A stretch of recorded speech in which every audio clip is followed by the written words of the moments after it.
Alemania, década de 1970. Una joven estudiante universitaria llamada Anneliese Michel, devota católica nacida en 1952, comienza a vivir una pesadilla que desafía la comprensión. A los 16 años sufre su primera convulsión, seguida de episodios de parálisis y alucinaciones aterradoras. Los médicos le diagnostican epilepsia del lóbulo temporal y depresión, prescribiendo medicamentos anticonvulsivos. Sin embargo, sus síntomas solo empeoran con el tiempo. Anneliese dice ver figuras demoníacas, escucha voces siniestras que le ordenan hacerse daño y desarrolla una aversión violenta a objetos religiosos. Su familia, profundamente religiosa, comienza a creer que lo que la aqueja no es una enfermedad común, sino una posesión demoníaca. Desesperados al ver que la medicina no ofrece mejoría, sus padres buscan ayuda en la Iglesia Católica. Tras rechazos iniciales, finalmente dos sacerdotes, el padre Ernst Alt y el padre Arnold Renz, obtienen permiso del obispo local de Würzburgo para realizar un exorcismo, siguiendo el antiguo Rituale Romanum de 1614. Así comienza un calvario de rituales que se extenderá por casi un año. Entre 1975 y 1976, Anneliese es sometida a 67 sesiones de exorcismo, aproximadamente 2 por semana, de hasta 4 horas cada una. En las sesiones, grabadas en más de 40 horas de audio, la joven hablaba con voces guturales inhumanas, identificándose como diversas entidades malignas: Lucifer, Judas, Nerón, Caín, incluso Hitler, entre otros. Gritaba, se retorcía en posiciones imposibles y demostraba una fuerza descomunal, todo mientras rehusaba comer o beber. Sus rodillas quedaron destrozadas por arrodillarse cientos de veces en penitencia, y su cuerpo se debilitó hasta lo extremo. Después de meses de ayuno autoimpuesto, pues Anneliese creía que así purgaría a los demonios, su estado físico se volvió crítico. Hacia junio de 1976 pesaba apenas 30 kilos, con signos de desnutrición, deshidratación y una neumonía severa. Finalmente, tras la sesión del 30 de junio de 1976, Anneliese falleció en la madrugada del 1 de julio, con solo 23 años de edad. La causa oficial de muerte fue inanición, desnutrición y deshidratación extremas, combinada con agotamiento físico. Sus últimas palabras, dirigidas a su madre, fueron un susurro: «Mamá, tengo miedo», según relataría luego su familia. La muerte de Anneliese Michel provocó un escándalo nacional en Alemania. ¿Cómo era posible que en pleno siglo XX alguien muriera durante un exorcismo?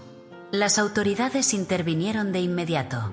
Sus padres y los dos sacerdotes fueron acusados de homicidio por negligencia, por no haber buscado ayuda médica cuando la vida de la joven peligraba. El caso llegó a juicio en 1978, en un proceso que captó la atención pública dentro y fuera del país. Durante el juicio se presentaron grabaciones de los exorcismos y testimonios de expertos. La fiscalía argumentó que Anneliese padecía una enfermedad mental grave, posiblemente psicosis epiléptica o esquizofrenia, y que los rituales le impidieron recibir tratamiento médico adecuado. La defensa, por su parte, sostenía que Anneliese había consentido el exorcismo y que tanto los padres como los sacerdotes actuaron con la sincera convicción de que enfrentaban fuerzas demoníacas reales. Tras un debate intenso, el tribunal declaró a los padres y a los sacerdotes culpables de homicidio involuntario. No obstante, teniendo en cuenta el sufrimiento ya vivido y que creían actuar en el bien de Anneliese, se les impuso una sentencia leve: 6 meses de cárcel, que fueron conmutados por libertad condicional, y 3 años de libertad vigilada. La Iglesia Católica, por su lado, se distanció oficialmente del caso, no reconoció que hubiera una posesión real y se vio forzada a reflexionar sobre sus prácticas. La historia de Anneliese, sin embargo, no terminó con el veredicto judicial. Su caso cobró vida propia en la prensa, en libros y más adelante en el cine, encendiendo un acalorado debate entre fe y ciencia. Algunos afirmaron que Anneliese Michel fue víctima del fanatismo religioso y de una lamentable negligencia médica. Otros creyeron ver en su calvario la prueba de que el mal literal y personificado puede manifestarse de formas inexplicables. En las décadas siguientes, su nombre se ha convertido en sinónimo de ese enigma perturbador donde confluyen lo paranormal y lo psicológico. A continuación, exploraremos a fondo 7 facetas clave de este caso, con un tono investigativo y reflexivo, desde el contexto histórico de los exorcismos, pasando por las explicaciones científicas de sus síntomas, hasta las repercusiones culturales, legales y el debate que persiste en torno a la delgada línea entre la fe y la razón. Para entender la excepcionalidad del caso Anneliese Michel, es importante situarlo en el contexto histórico de los exorcismos en Europa, y particularmente en la Alemania del siglo XX. Los rituales de exorcismo tienen raíces milenarias. Ya en la antigüedad mesopotámica se practicaban ceremonias para expulsar demonios, y en la tradición judeocristiana han existido desde los primeros siglos de nuestra era. Durante la Edad Media y la Edad Moderna en Europa, los exorcismos no eran infrecuentes. La creencia en posesiones demoníacas formaba parte del pensamiento común, y la Iglesia Católica estableció rituales formales, como el Rituale Romanum de 1614, para atender casos de supuesta posesión. Hubo episodios célebres, como las endemoniadas de Loudun en la Francia del siglo XVII o las posesiones masivas atribuidas a brujería, que alimentaron tanto la fe popular como la superstición. Sin embargo, al entrar en el siglo XX, especialmente tras los avances de la ciencia y la psiquiatría, el recurso al exorcismo en países occidentales cayó en desuso y llegó a verse con escepticismo e incomodidad por parte de la propia Iglesia. De hecho, durante buena parte del siglo XX los exorcismos fueron extremadamente raros en Occidente, al punto de que muchas autoridades católicas los consideraban una práctica arcaica y embarazosa. En Alemania, un país marcado por la Ilustración y con una fuerte comunidad tanto católica como protestante, el clima racionalista de la posguerra hacía que los exorcismos fuesen casos aislados y discretos, más propios de relatos medievales que de la vida real moderna. Paradójicamente, a principios de los años 70 ocurrió un resurgir del tema en el imaginario colectivo gracias a la cultura popular. En 1971 se publica la novela El exorcista de William Peter Blatty y en 1973 se estrena su famosa adaptación cinematográfica. El exorcista causó sensación mundial y reavivó el interés, y el miedo, del público hacia las posesiones demoníacas. No obstante, en ese entonces muchos clérigos y teólogos alemanes mantenían reservas. Como ejemplo, un sacerdote jesuita y psicólogo declaró a Newsweek en 1973 que no creía en la existencia literal de demonios, reflejando una postura predominante entre el clero ilustrado de la época. Las supuestas posesiones se interpretaban más bien como problemas mentales o mitologías superadas. En este contexto histórico se inscribe el caso de Anneliese Michel. En la Alemania de los 70, un exorcismo formal era algo casi inaudito. De hecho, Anneliese creció en la devota región de Baviera, en una familia católica tradicional, pero también en una era donde la ciencia médica tenía más peso que nunca. Cuando su familia buscó ayuda eclesiástica, inicialmente se topó con esa cautela moderna. La diócesis tardó en autorizar el ritual precisamente porque la Iglesia había impuesto prudencia y requería evidencias claras de una posesión genuina, descartando primero causas médicas. El obispo finalmente concedió el permiso extraordinario, algo que no ocurría en Alemania desde hacía muchos años, solo ante la insistencia de los padres y del padre Alt, convencidos de que la situación de Anneliese lo ameritaba. Así, el exorcismo de Anneliese Michel se convirtió en un caso atípico para su época, un ritual medieval en pleno siglo XX. Su desenlace trágico marcaría un antes y un después en la forma en que la sociedad y la propia Iglesia verían los exorcismos, especialmente en Europa. Pero antes de ver esos cambios, revisemos qué decía la ciencia sobre la condición de Anneliese y cómo podía explicar, o no, sus aterradores síntomas. Desde la perspectiva médica, el caso de Anneliese Michel presenta elementos característicos de trastornos neurológicos y psiquiátricos. Como mencionamos, los médicos la diagnosticaron con epilepsia del lóbulo temporal, ELT, y depresión. ¿Por qué este diagnóstico? La epilepsia del lóbulo temporal es una condición neurológica en la que la actividad eléctrica anormal se concentra en los lóbulos temporales del cerebro, áreas asociadas con las emociones, la memoria y significativamente ciertas experiencias sensoriales complejas. Se sabe que algunos pacientes con esta forma de epilepsia pueden experimentar alucinaciones auditivas y visuales vívidas durante las crisis, así como estados alterados de conciencia. De hecho, a lo largo de la historia muchas experiencias místicas o demoníacas reportadas podrían corresponder a síntomas epilépticos. La ciencia ha documentado que las convulsiones en el lóbulo temporal pueden inducir sensaciones de presencias extrañas, visiones de figuras, voces imperativas e incluso intensos sentimientos religiosos. Un pequeño porcentaje de pacientes con epilepsia temporal presenta lo que se conoce como hiperreligiosidad o síndrome de Geswin, un aumento inusual del sentimiento religioso, visiones espirituales o preocupación extrema por lo moral y lo metafísico, como parte de su sintomatología crónica. Las investigaciones neurológicas indican que las crisis epilépticas pueden alterar o amplificar las experiencias religiosas de un individuo. Por ejemplo, se han documentado casos de personas epilépticas que durante o después de una convulsión sienten éxtasis místico, ven luces o seres sobrenaturales, o escuchan voces que identifican con santos o demonios. En este sentido, no es difícil trazar un paralelo con los síntomas de Anneliese. Ella describía visiones terroríficas, caras diabólicas que se le aparecían, oía voces que le decían que estaba condenada y que se lastimara, y desarrolló una obsesión por temas religiosos. Llegó a hacer cientos de genuflexiones diarias, rezaba compulsivamente y hablaba de redimir almas pecadoras a través de su sufrimiento. Todos estos podrían interpretarse como manifestaciones de su epilepsia combinada con un trastorno psiquiátrico concomitante. De hecho, algunos médicos que evaluaron retrospectivamente el caso han sugerido que Anneliese Michel pudo haber sufrido una psicosis epiléptica de tipo esquizofrénico, es decir, una condición en la que las descargas epilépticas crónicas desencadenan síntomas psicóticos persistentes, como delirios y alucinaciones auditivas. Recordemos que en el juicio, los peritos psiquiatras testificaron que sus síntomas correspondían a los de una esquizofrenia paranoide o trastorno disociativo agravado por su epilepsia. Sus episodios de caída al suelo y rigidez podían ser convulsiones tónico-clónicas, sus visiones demoníacas, alucinaciones visuales producto de la epilepsia, las voces que escuchaba, posibles fenómenos auditivos asociados o incluso síntomas de esquizofrenia. Además de la epilepsia, Anneliese tuvo diagnósticos de depresión y estuvo internada en un hospital psiquiátrico por temporadas.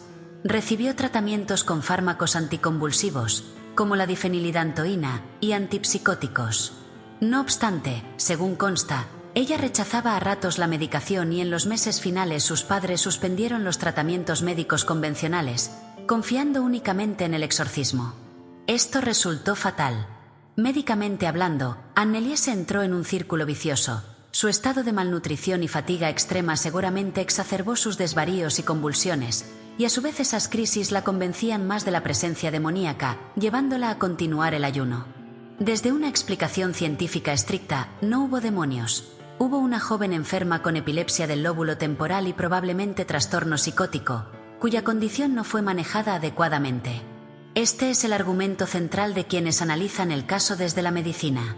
Los comportamientos extremos de Anneliese durante los rituales, como gruñir, hablar con voz ronca por horas, comer insectos, romper rosarios o lamer su propia orina, se pueden entender como actos realizados en estados de alteración mental profunda.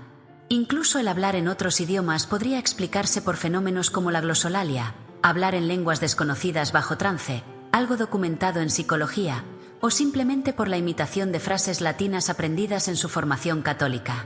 Los sacerdotes afirmaron que ella llegó a pronunciar palabras en latín y hasta en arameo, lenguas que supuestamente nunca estudió, pero los escépticos señalan que pudo haberlas escuchado en la iglesia o que, en su estado, repetía sonidos sin significado real. Lo cierto es que, clínicamente, Anneliese Michel era una paciente en riesgo. Hoy, con mayor conocimiento, se consideraría un caso para hospitalización urgente. Sufría desnutrición severa, posiblemente un estado catatónico intermitente y psicosis. Un detalle escalofriante es que un médico forense testificó que de haber sido forzada a alimentarse una semana antes de su muerte, probablemente habría sobrevivido. Es decir, su vida pudo salvarse con intervención médica tardía, pero sus cuidadores estaban tan convencidos de la posesión que no lo hicieron a tiempo. Un doctor local consultado durante los exorcismos supuestamente llegó a decir: "No existe ninguna inyección contra el demonio", resignándose ante la falta de mejora con fármacos, lo que pudo reforzar la creencia de la familia de que solo la fe podía ayudarla. En resumen, la ciencia aporta un marco coherente para entender el caso: epilepsia y trastorno mental exacerbados por el entorno. Sin embargo, como veremos, no todos quedan satisfechos con esta explicación. Las experiencias de Anneliese fueron tan extremas que incluso algunos médicos de la época quedaron desconcertados. Esto nos lleva al siguiente punto: la respuesta y aprendizaje de la Iglesia Católica tras un caso en que la medicina y la fe chocaron de forma tan dramática. El impacto del caso Anneliese Michel en la Iglesia Católica fue significativo. Antes de 1976, como vimos, la práctica del exorcismo era poco común y, de hecho, muchos en la jerarquía eclesiástica preferían mantener estos asuntos en discreción para evitar sensacionalismo o críticas. Oficialmente, la Iglesia reconocía la existencia del diablo y la posesión, estaba en la doctrina y en el Rituale Romanum, pero en la práctica posterior al Concilio Vaticano II, 1962-65, se había hecho énfasis en abordar posibles posesiones con gran prudencia, agotando primero las explicaciones naturales. Por ejemplo, el Código de Derecho Canónico de 1983 establece que ningún sacerdote puede realizar un exorcismo solemne sin permiso expreso de su obispo, y solo después de haberse asegurado, mediante exámenes médicos, de que no se trata de una enfermedad mental. Es decir, la Iglesia misma exige descartar lo psiquiátrico antes de acudir al ritual. En el caso de Anneliese, este protocolo existió en teoría, hubo evaluaciones médicas previas, pero una vez concedido el permiso para el exorcismo, el control se perdió. Tras su muerte y el escándalo mediático y judicial subsiguiente, la Iglesia en Alemania quedó en una posición muy incómoda. Por un lado, enfrentó duras críticas por haber avalado, aunque sea tácitamente, prácticas supersticiosas que llevaron a la muerte de una joven. Por otro lado, los sectores más tradicionalistas cuestionaron si se hizo lo suficiente espiritualmente por Anneliese o si falló el discernimiento. Una respuesta concreta vino pocos años después. En 1984, los obispos alemanes elevaron una petición formal al Vaticano para revisar y actualizar el rito del exorcismo, precisamente a raíz del caso Michel. La Iglesia no quería volver a ver envuelto a su clero en un proceso penal por exorcismo.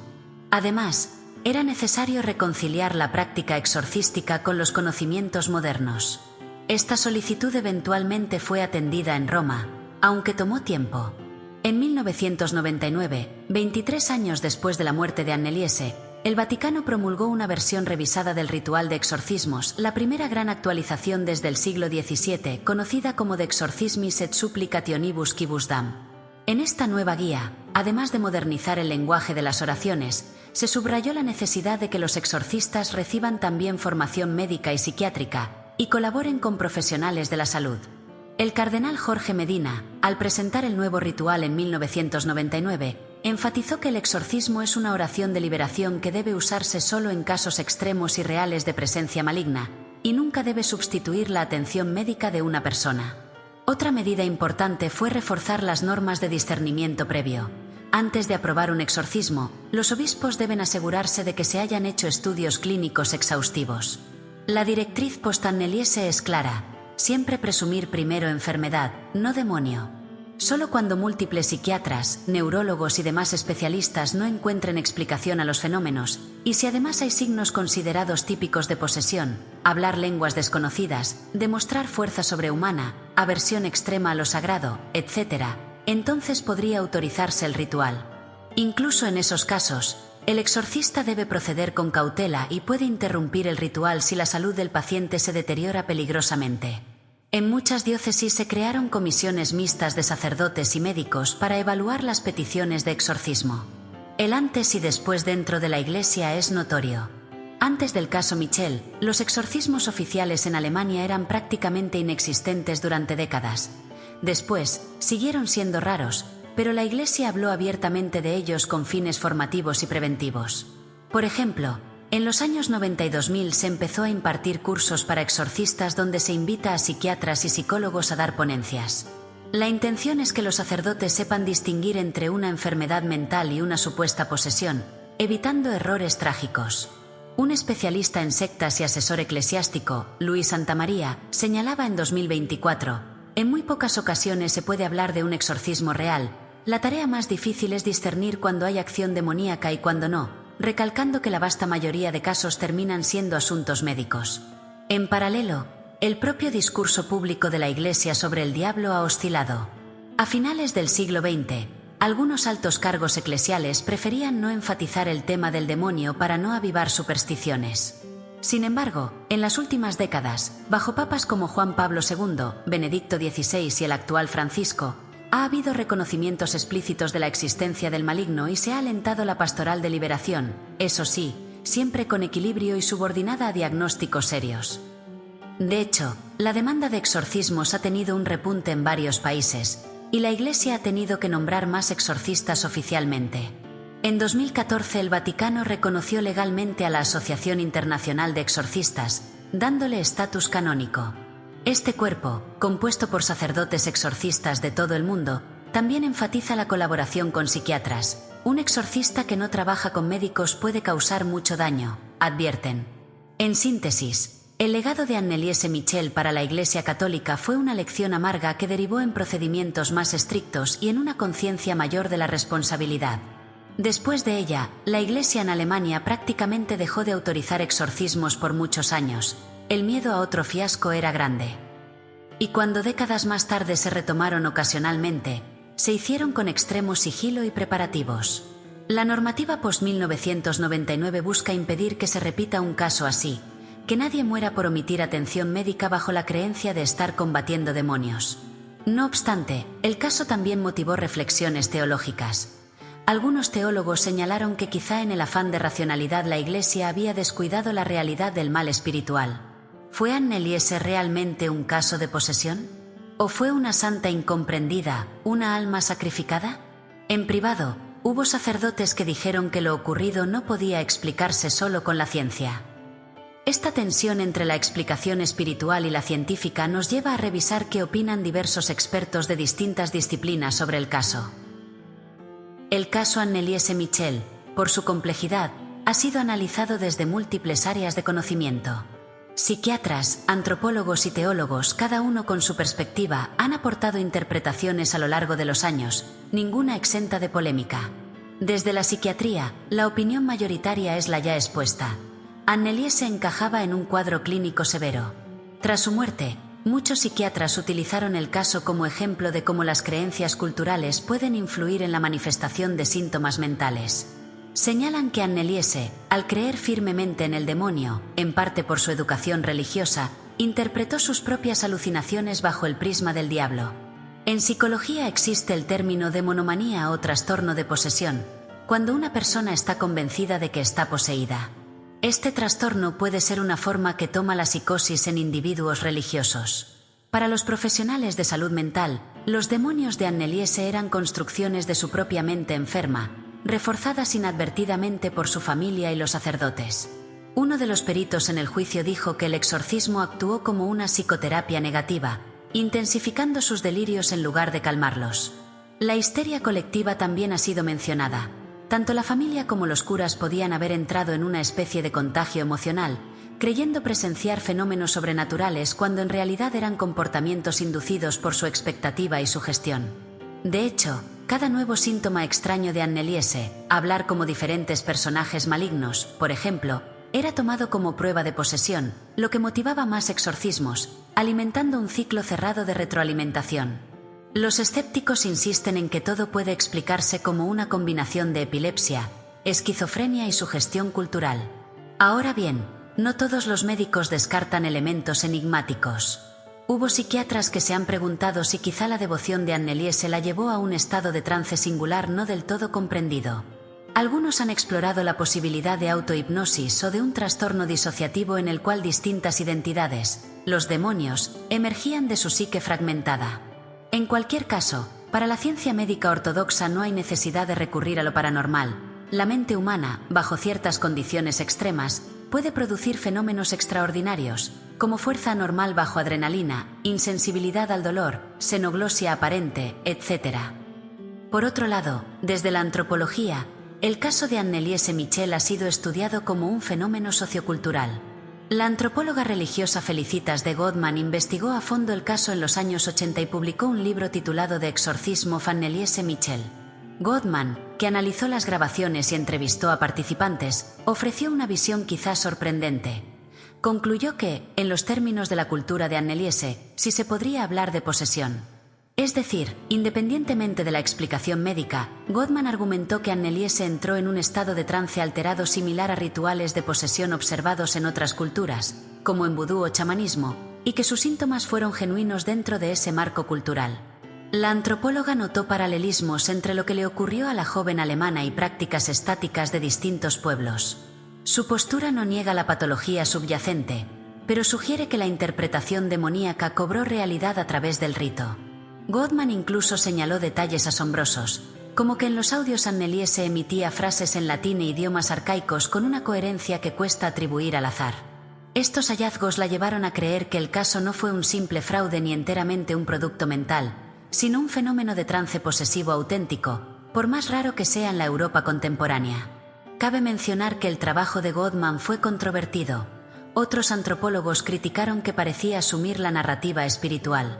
Con todo, su libro sirvió de base para películas y abrió debate sobre cómo la creencia y el entorno pueden moldear experiencias extremas. También desde la antropología y la sociología de la religión, se ha analizado el rol de la familia y la comunidad. Anneliese creció en una región rural católica donde aún pervivían ciertas creencias populares en lo demoníaco. Se ha señalado que su madre, Anna, había fomentado en ella desde niña una religiosidad expiatoria. Se sabe que le inculcaba la idea de redimir pecados a través del sufrimiento. Este trasfondo podría haber predispuesto a Anneliese a interpretar su propia desgracia como un sacrificio. De hecho, después de su muerte, la madre de Anneliese declaró: «No me arrepiento. Sé que hicimos lo correcto, porque vi las señales de Dios en ella. Ella murió para salvar otras almas perdidas, para expiar sus pecados». Estas palabras reflejan una visión casi medieval, la de Anneliese como mártir voluntaria en una batalla espiritual.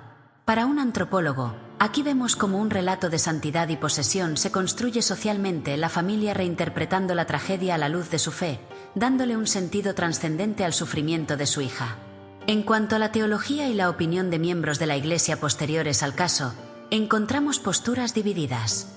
Muchos teólogos católicos de línea principal tomaron el caso como ejemplo de lo que no se debe hacer.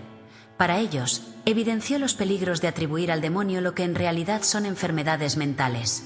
Subrayaron que el maligno puede tentar, pero es improbable que viole el libre albedrío poseyendo a alguien sin más, y que en cualquier caso Dios no abandonaría a una fiel devota a esa suerte.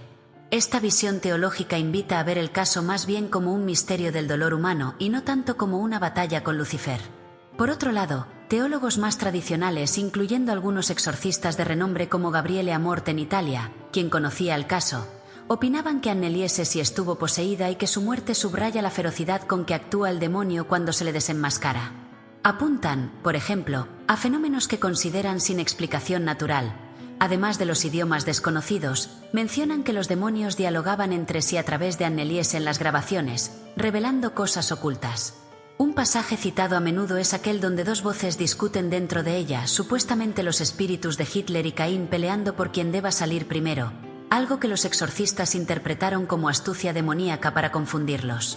Para estos teólogos, la posesión fue real y la muerte de Anneliese se debió a que se ofreció como alma víctima para advertir al mundo de la presencia del mal.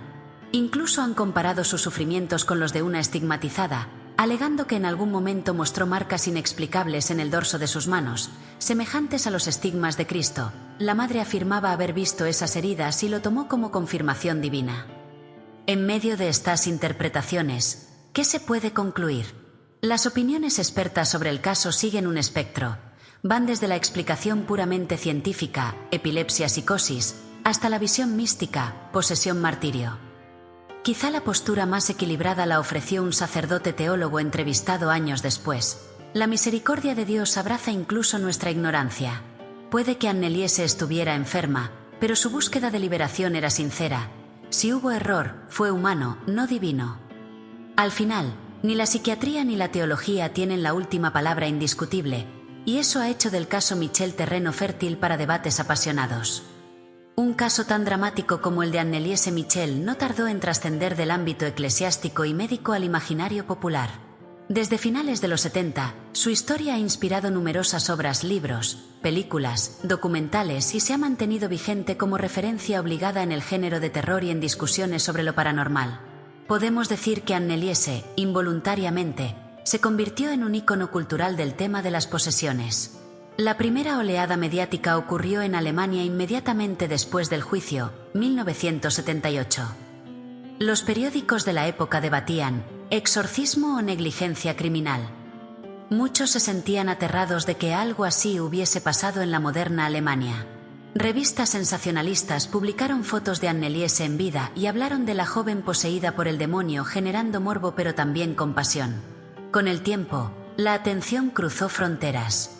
En 1981, Felicitas Goodman publicó su libro resultado de su investigación antropológica, lo que dio a conocer detalles antes reservados, como fragmentos de las transcripciones de audio.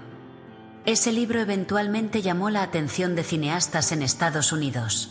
Llegamos así a la más famosa adaptación, la película El exorcismo de Emily Rose, título original, The Exorcism of Emily Rose, 2005, dirigida por Scott Derrickson.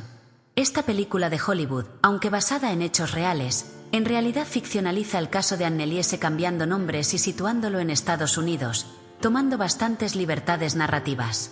No obstante, la premisa central, una joven profundamente religiosa que muere tras un exorcismo, y el posterior juicio a un sacerdote donde se debate entre explicación científica y fenómeno sobrenatural, está directamente inspirada en Anneliese. De hecho, el guión se desarrolló a partir del libro de Goodman, cuyos derechos compraron los productores. La película tuvo un notable impacto. Presentó al gran público una versión dramatizada de la historia, reavivando el interés global en el caso. En la cinta, el abogado y el sacerdote discuten en el tribunal sobre la realidad de la posesión, llevando esencialmente el debate fe vs ciencia a la gran pantalla.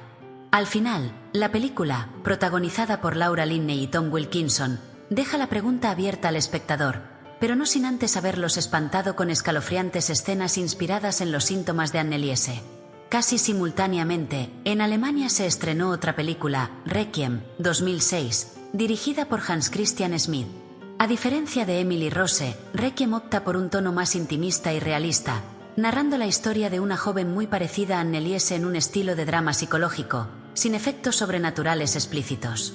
Esta cinta, aclamada por la crítica, mostró con crudeza la posible dimensión humana y médica del caso, ganando premios en festivales. Juntas, ambas películas ofrecieron interpretaciones distintas, una paranormal, otra psicológica, de la leyenda de Anneliese Michel. Además del cine, ha habido documentales televisivos, por ejemplo, especiales en canales como Discovery Channel, y decenas de vídeos en YouTube que analizan el caso. En muchos se incluyen fragmentos de las grabaciones de audio reales de los exorcismos, las cuales se han filtrado y están disponibles en Internet. Escuchar la voz de Anneliese transformada, gritando insultos religiosos en tonalidades guturales, es una experiencia que varios describen como estremecedora. Estos audios han mantenido viva la espina del misterio. Incluso oyentes escépticos reconocen que producen escalofríos, mientras que los creyentes los toman como evidencia de lo demoníaco. Programas de radio y podcast de terror suelen incluir la historia de la verdadera Emily Rose entre sus casos más impactantes. En la literatura, aparte del trabajo de Goodman, se han escrito novelas inspiradas en la historia. También se la menciona en libros de ensayo sobre exorcismos y fenómenos paranormales. Cada cierto tiempo, algún medio retoma el caso en artículos, como ocurrió en 2013 con motivo de los 40 años del exorcista, o en 2016 al cumplirse 40 años de la muerte de Anneliese. Por ejemplo, en 2024 el portal Infobae titulaba «El escalofriante exorcismo de Anneliese Michel, encadenada a una silla, fue sometida a brutales torturas durante casi un año», enfatizando cuán perturbadora sigue siendo su historia real comparada con la ficción. Este tipo de titulares muestra cómo el caso se ha convertido en sinónimo de horror verídico. En la cultura popular, Anneliese Michel es ahora un referente inmediato cuando se habla de exorcismos. Su nombre aparece junto a otros casos famosos, como el de Roland Doe que inspiró El Exorcista o el de Clara Germana en Sudáfrica, etc. Pero a diferencia de muchos relatos, el suyo está documentado con audios, fotos y un proceso judicial, lo que lo hace más inquietante. Muchas personas conocen a Anneliese a través de Emily Rose, e inicialmente piensan que es solo una película. Cuando descubren que detrás hubo una persona real que murió, la impresión se multiplica. Culturalmente, se ha planteado a Anneliese Michel como símbolo de la lucha entre racionalidad y creencia. En la película El exorcismo de Emily Rose, como apuntaba su co-guionista, el juicio se utiliza precisamente como un teatro perfecto para debatir ideas sobre posesiones diabólicas confrontándolas con explicaciones de la ciencia. Hollywood convirtió a Anneliese/Emily en un campo de batalla conceptual. Y en efecto, tras el estreno de esas películas, se reanimó la discusión en medios y foros. ¿Podría algo así volver a pasar? ¿Estamos a salvo de la superstición? ¿O acaso hay más cosas entre el cielo y la tierra de las que acepta nuestra filosofía? También hay que mencionar que para algunos creyentes, Anneliese se volvió una mártir moderna. Sin aval oficial de la Iglesia, por supuesto, nunca sería considerada santa pues su muerte estuvo envuelta en polémica, pero en círculos de religión popular y paranormal, se habla de su tumba como lugar de fenómenos. Se formó una especie de culto informal, visitantes que dejaban ofrendas, curiosos que afirmaban sentir energías en su sepultura. Se dice, aunque son solo rumores no comprobados, que su cuerpo fue exhumado una vez en 1978 y encontrado sorprendentemente bien conservado, lo cual algunos interpretaron como señal sobrenatural, pero las autoridades eclesiásticas no reconocieron nada milagroso. Hasta la fecha, su sepultura en Klingenberg am Main sigue recibiendo peregrinos, especialmente cada 1 de julio. Este tipo de atención revela cómo una tragedia personal acabó transformada en mito. En síntesis, el legado mediático de Anneliese Michel es amplio. Su historia trascendió su tragedia personal y se convirtió en una narrativa popular que alcanzó a millones a través de la cultura de masas. El cine, la literatura y la televisión llevaron su caso a quienes nunca habrían leído una crónica judicial. Para algunos, Anneliese es ahora un personaje de leyenda, la joven inocente poseída y sacrificada. Para otros es un recordatorio aleccionador de los peligros de la ignorancia. En cualquier caso, su nombre evoca instantáneamente ese duelo entre lo sobrenatural y lo racional que tanto nos intriga y atemoriza. El juicio por la muerte de Anneliese Michel sentó un precedente legal notable en Alemania y es frecuentemente citado en discusiones sobre la colisión entre creencias religiosas y responsabilidad legal. En 1978, cuando se llevó a cabo el proceso, no existían muchos referentes similares. Era la primera vez en la historia reciente alemana que sacerdotes eran llevados ante un tribunal acusados de homicidio por las consecuencias de un rito religioso. El caso obligó a los jueces a adentrarse en terreno resbaladizo. ¿Hasta qué punto la convicción de estar obrando en nombre de la fe exime a alguien de la responsabilidad por un resultado fatal? ¿Puede considerarse negligencia criminal el no proporcionar atención médica en aras de un ritual? La sentencia, como vimos, declaró culpables a los padres y exorcistas por homicidio negligente, involuntario. La figura legal se basó en que ellos, al encargarse del cuidado de Anneliese, omitieron socorrerla adecuadamente, es decir, no llamaron a un médico ni interrumpieron el ayuno aun cuando ella se encontraba en estado crítico. Este fallo envió un mensaje claro: la ley coloca la protección de la vida humana por encima de cualquier práctica espiritual extrema. En otras palabras, el deber de cuidado no puede relegarse invocando únicamente motivos religiosos. Si una persona muere porque quienes la rodeaban optaron por rezar en vez de suministrarle alimento o medicina, habrá responsabilidad penal. No obstante, el tribunal también mostró cierta clemencia al dictar la pena. Los 6 meses de prisión con suspensión y los 3 años de libertad condicional fueron una sentencia bastante menor a lo que podría haberse impuesto por un homicidio negligente con esas circunstancias. Se consideró que enfrentaban hasta 5 años de cárcel. Varios factores atenuantes pesaron: la creencia sincera de los acusados, la falta de intención de dañar, el hecho de que ya habían sufrido la pérdida de Anneliese y que cooperaron con la justicia. Además, este veredicto balanceó entre dar un escarmiento y no exacerbar tensiones con la comunidad católica. La Iglesia en Alemania aceptó la sentencia sin apelar y públicamente tomó distancia del asunto, como mencionamos, declarando que reconocer la posesión fue un error. Legalmente, el caso se convirtió en referencia obligada en cuanto a límites de la libertad religiosa. En Alemania, la Constitución protege la libertad de culto, pero ese derecho fundamental obviamente no ampara acciones que lesionen derechos de terceros, en este caso, la integridad y la vida de Anneliese. El juicio Michel dejó claro que los padres no pueden anteponer creencias a tratamientos cuando la vida de un hijo está en riesgo, un principio que se aplica igualmente, por ejemplo, a padres testigos de Jehová que rechazan transfusiones para sus hijos. El Estado puede intervenir para salvar al menor. De igual modo, estableció que un ministro religioso, sacerdote, pastor, etc., puede ser considerado penalmente responsable si sus actos pastorales causan daño evitable a alguien. Este punto es importante. La figura del sacerdote no tuvo inmunidad especial. Se le juzgó como a cualquier ciudadano que con su negligencia contribuye a la muerte de una persona vulnerable a su cargo. En la práctica, tras Anneliese, no se volvieron a juzgar casos similares en Alemania, lo cual quizá indica que la lección fue aprendida. Pero internacionalmente sí han ocurrido casos comparables. Por ejemplo, en los Estados Unidos ha habido procesos contra grupos religiosos por muertes durante exorcismos, incluyendo la de algunos niños. En casi todos, los tribunales han seguido la lógica del caso Michel. Respetan la creencia, pero sancionan la negligencia. Un caso mencionado por analistas legales es el de una monja en Rumanía, 2005, que murió durante un exorcismo ortodoxo. El sacerdote fue condenado por asesinato. En Francia e Inglaterra también se han visto procesos de homicidio involuntario relacionados con intentos de liberación espiritual. Así, el nombre de Anneliese Michel aparece en literatura jurídica comparada como precedente pionero de la modernidad para enjuiciar muertes causadas por prácticas religiosas extremas. Otro aspecto legal relevante fue la discusión sobre el consentimiento.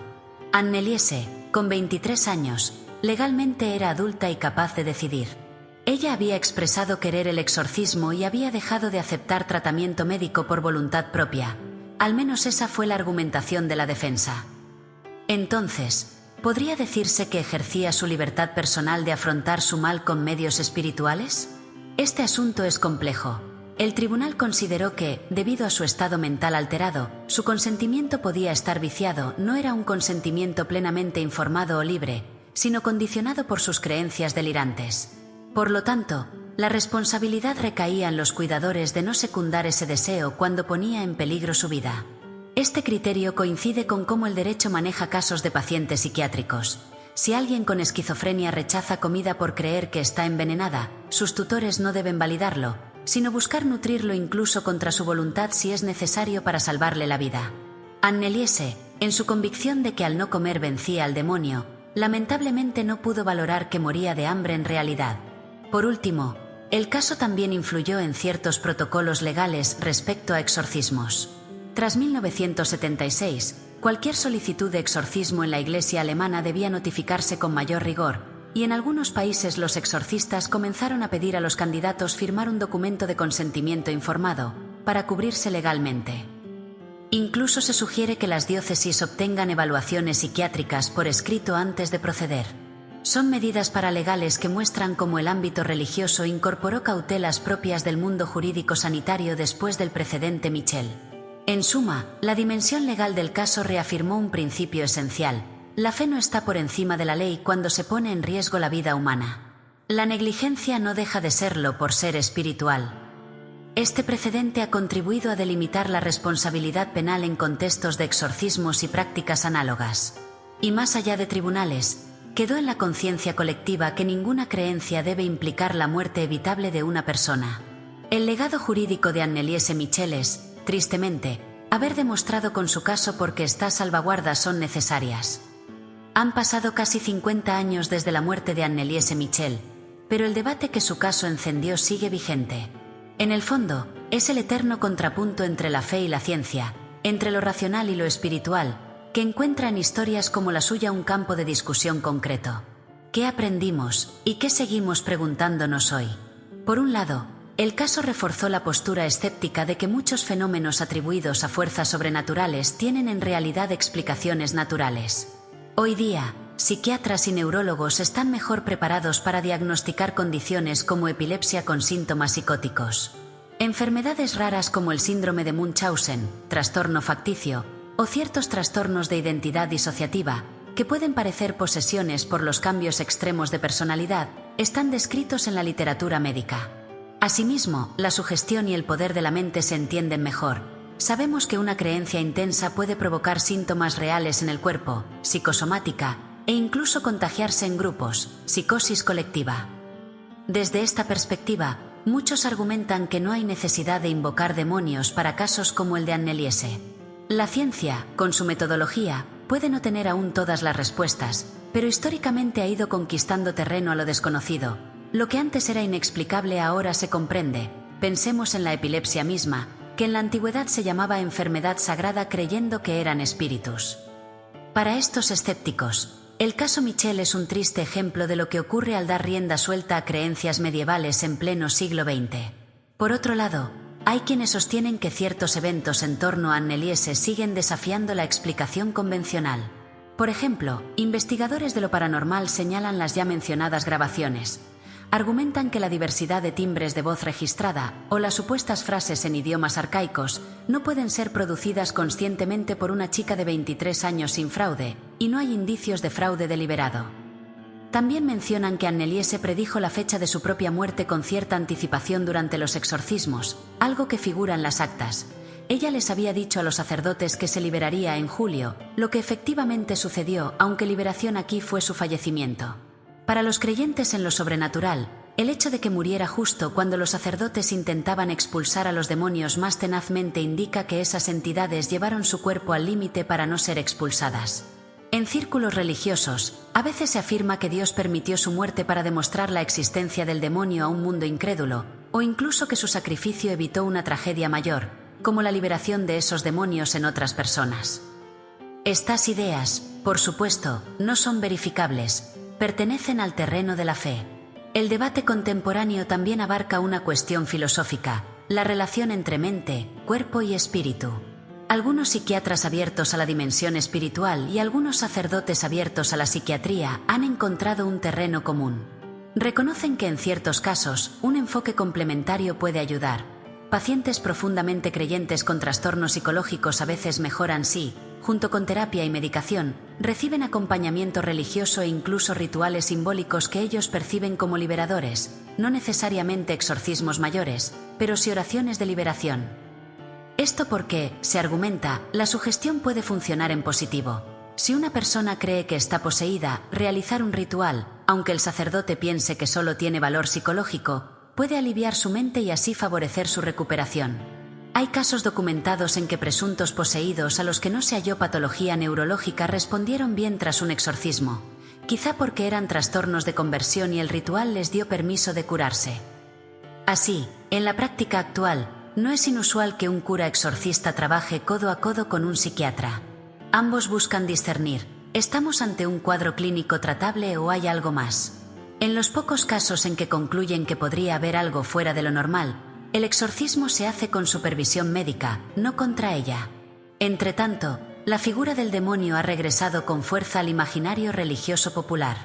El Papa Francisco, por ejemplo, habla con frecuencia de que el diablo anda suelto en el mundo y ha recomendado que los fieles no duden en recurrir a un exorcista si lo consideran necesario siempre, claro está, con el aval de la Iglesia.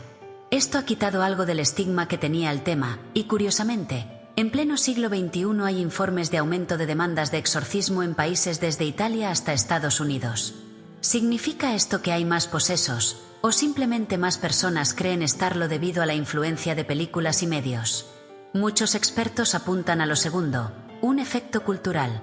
La proliferación de películas, series y videojuegos sobre posesiones, desde The Conjuring hasta El Exorcista en versión serie, etc., ha mantenido a los demonios en la cultura pop, lo que puede influir en individuos sugestionables. Es como una profecía autocumplida cultural. Hablamos más de demonios, más gente piensa que sus males pueden venir de ellos. En este sentido, el caso de Anneliese sigue siendo citado en programas de divulgación para advertir de los riesgos de dejarse llevar por estas creencias. En última instancia, nos encontramos con una reflexión abierta. ¿Podemos descartar completamente lo inexplicable? Para la ciencia, no hay fenómeno paranormal sino paranormales, fuera de la norma, que eventualmente encontrará explicación. Para la fe, existen realidades que trascienden lo material y a veces irrumpen de forma extraordinaria. Entre esas dos posturas, hay una amplia gama de posiciones intermedias. El caso de Anneliese Michel se ubica precisamente en esa intersección incómoda. Décadas después, sus grabaciones continúan circulando en Internet, siendo estudiadas por curiosos y entusiastas de lo paranormal. Para muchos, son simplemente el registro de una tragedia causada por ignorancia y fanatismo. Para otros, constituyen una advertencia escalofriante de que el mal con mayúscula existe y puede manifestarse de formas que la ciencia aún no comprende del todo. Conclusión: tal vez la verdad completa sobre lo ocurrido con Anneliese Michel nunca se revele. Su historia permanece como un recordatorio de los borrosos límites entre la fe, la ciencia y el misterio. Nos obliga a cuestionar nuestras certezas. ¿Hubiéramos actuado diferente en el lugar de sus padres o de sus exorcistas? ¿Estamos seguros de que hoy no podría repetirse algo similar bajo otras circunstancias? Lo que es indudable es que, a medio siglo de distancia, el caso de Anneliese sigue vivo en nuestra memoria colectiva. Continúa sembrando dudas, inspirando narrativas y, sobre todo, desafiándonos a mantener la mente abierta pero crítica frente a lo desconocido, ya sea para no volver a cometer un error fatal, o para no pasar por alto, quizá, algún fenómeno para el que todavía no tenemos nombre. El legado de Anneliese Michel nos acompaña, entre la advertencia y el enigma, recordándonos la complejidad profunda de la experiencia humana cuando convergen creencias, enfermedades y quién sabe si algo más. ¿Exorcismo o enfermedad? ¿Fe ciega o verdad sobrenatural? Cada quien sacará sus conclusiones. La de Anneliese, tristemente, quedó escrita con su vida, convertida en un símbolo de una batalla que trasciende su propia época.